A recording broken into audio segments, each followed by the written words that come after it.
It's an incredibly important and powerful thing that you're doing. Kielburger. Thank you, Marc Kielburger. Marc Kielburger, thank you so much for joining us. We're so impassioned, both of you, and now this has become your life's work. Hi, my name is Marc Kielburger. And my name is Craig Kielburger. We're brothers and the co-founders of the We movement.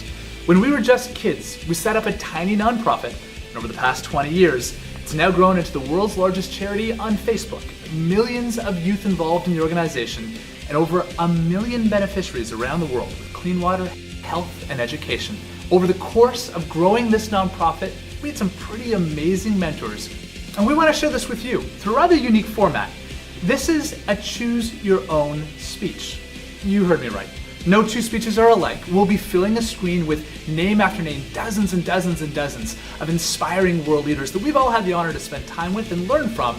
And the audience gets to pick the name, and when we do, we'll share with you videos, images, behind the scenes stories, and a clear takeaway lesson that's applicable from the boardroom to your own life. This speech resonates whether you're building strong leaders or building your culture, driving sales or just driving change, or preparing for the workforce of the future. Over 20 years ago, I read a story that inspired me to start a children's charity, never imagining that that would take me from the suburbs to Oprah's couch to now building an organization with an incredible team that's active in 12 countries around the world. And over the course of this journey, it's taught me that anyone can change the world. Let me see a vote. Should we give her Malala? Yes? Okay, Malala it is. Who wants Muhammad Ali? Who's a fan of Oprah? I love it. She is Oprah, the person we all love and adore on television, but she's also Oprah, the business leader. An incredibly astute lady. And to do good, we have to do it well. What do you ask Nelson Mandela when you meet him? So my brother and I asked him, what is your philosophy on leadership? He reflected on his childhood. A moment when as a young boy, he thought his future was to be a shepherd. His family watched as this young boy, maybe 5, 6 years old, unlatched gates, ready to lead the goat and the sheep as a shepherd would out to the pastures. Mandela threw open the gate, turned around, started to march ahead, and then turned back to realize that no one told them that he was the leader. And he remembers shouting at them, berating them, and finally it dawned on him. If he was going to convince them to move, he had to go behind them. He had to gently bring them forward.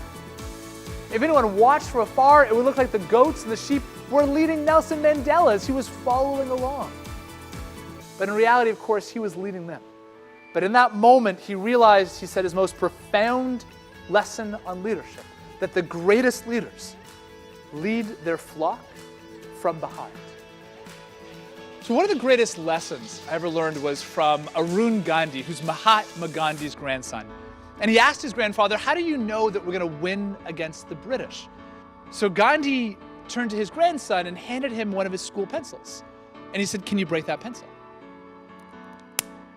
Gandhi smiled and handed 2 pencils. I think that we could add a few more, and then a few more. You gotta give it a go? Okay, you gotta cheer on, let's hear this. So when Gandhi turned to his grandson, the grandson said, but I could break 1 so easily. 2 was hard, 3 was impossible. Because when they're together, they're unbreakable. It's the lesson in any company, any movement, any family. When we come together, we are unbreakable. Looking at the way he and his brother relate to people, and they're always drawing out the best.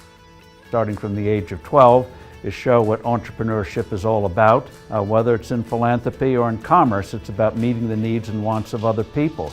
It was incredibly inspiring, and the opportunity to help shape the content was unlike anything I've ever had a chance to participate in.